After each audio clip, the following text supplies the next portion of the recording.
Je vous présente un nouveau tutoriel sur BPPay 2017. Donc après avoir vu une nouveauté sur les champs personnalisables, donc comme convenu, nous allons voir les interrogations de données de paye. Alors l'objectif de ce tutoriel est de vous expliquer comment, grâce aux interrogations de données de paye, comme son nom l'indique, eh bien, vous allez pouvoir poser toutes les questions, entre guillemets, sur des rubriques de paye, sur des informations concernant les fiches salariés. C'est vraiment très intéressant quand on veut faire, admettons, des calculs rapides, soit sur le montant des primes, les heures, des cumuls, par exemple. Alors, pour ça, en fait, on va dans le menu Bulletin, interrogation données de paye. Et là, voilà, donc ici ce qui est génial, donc c'est que déjà on peut dire, ben voilà, moi je voudrais poser des questions que sur les profils, par exemple temps partiel, CDD, non cadre, et à partir de là, lui ici n'afficherait que les salariés qui vous intéressent, et à partir de là, voilà, alors je vais faire exprès de faire F1 parce que c'est vraiment très bien expliqué, donc moi je vais vous montrer à travers quelques exemples, les mêmes exemples que dans le menu aide, donc si je fais F1, voilà, ici, en fait, vous allez savoir comment, voilà, les exemples sont ici, comment on fait pour poser des questions. Donc, en fait, première chose, donc si, admettons, c'est vraiment un exemple, je veux connaître, eh bien, donc j'ai fait les payes de septembre, par exemple, je veux savoir le nombre d'heures totales des salariés. Alors, par contre, c'est vrai qu'il faut connaître les variables. Pour cela, sinon, ici, avec le petit stylo, vous pouvez vous aider de l'éditeur de formules, mais encore faut-il aussi connaître les variables sur lesquelles on pose les questions. Donc, je vais faire simple. Je dis, eh ben moi, pour le mois de septembre, je veux connaître le nombre d'heures réelles. Donc ici, je sélectionne la variable et pour cela, je fais donc interroger. Voilà. Et là, il va me faire le calcul. Voilà. Et en plus, ce qui est génial, c'est que je l'ai par salarié. Donc ça, c'est vraiment très bien. Et ce qui est super, c'est qu'en plus, on peut l'imprimer. C'est-à-dire que déjà, il va vous préparer une petite liste sous cette forme-là, hein. Mais déjà, si votre responsable RH, par exemple, donnez-moi le nombre d'heures par salarié, eh bien, là, vous l'auriez de suite.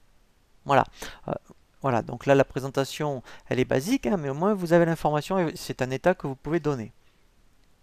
Donc ça, c'est le plus simple de chez plus simple. Après, effectivement, si on veut le cumul, c'est-à-dire la globalité, ici, alors ça c'est intéressant quand on a fait les payes de janvier à septembre. Eh bien, il suffit d'indiquer un, un dollar, voilà. Et ça, en fait, si on regarde le menu aide, voyez, quand vous demandez voilà, voyez, c'est toute l'année. C'est-à-dire qu'en fait, là, ça serait de janvier à septembre. Alors c'est vrai que moi, je n'ai fait que les payes de septembre, mais on aurait, après, quand on fait interroger, voilà. Et là, après, vous voyez, on a le cumul des heures. Voilà, donc là, ça aussi c'est intéressant. Puis après, on fait imprimer. Voilà. Après, effectivement, quand on ne veut qu'une période donnée, donc si j'avais voulu, mettons, de septembre à octobre ou un trimestre, eh bien, on fait crochet ouvert.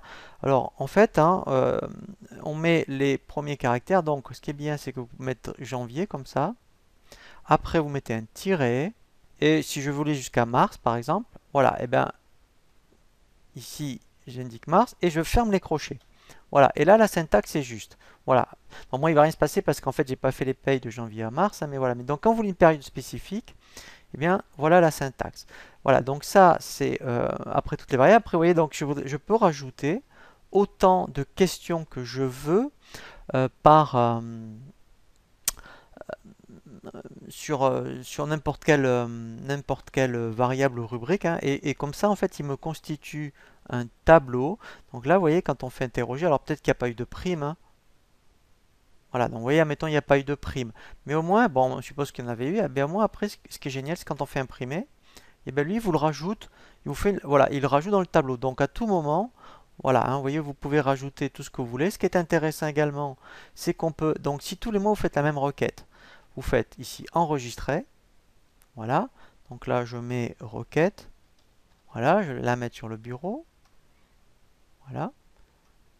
Voilà. Donc ce que je vais faire, en fait, tout ça, pour vous montrer, je l'enlève. Et on suppose qu'on est au mois d'octobre et que vous avez la même requête. Et bien vous faites charger. Et là, vous allez chercher en mode TXT votre requête.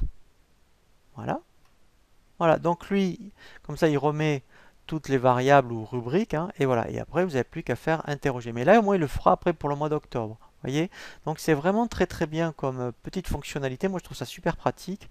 Voilà. Et en plus, vous voyez aussi, si on voulait savoir aussi que ceux qui ont le permis de conduire, par exemple, et bien là, pour rebondir par rapport au tutoriel sur les champs perso, on peut dans les interactions de données de paye exploiter, eh bien, tous les champs que vous auriez créés. Donc ça, ce sont tous les champs affichés à l'arrière. Et à un moment donné, à la fin, voilà, eh bien, on aurait, vous voyez, on peut dire, bon ben voilà, je peux en plus savoir, bon là ça n'a pas d'intérêt, mais il afficherait aussi les permis de conduire. Donc si vous avez une question, ben, je veux connaître tous les numéros de permis de conduire de vos salariés, eh bien, rien qu'avec ça, vous auriez un état tout fait.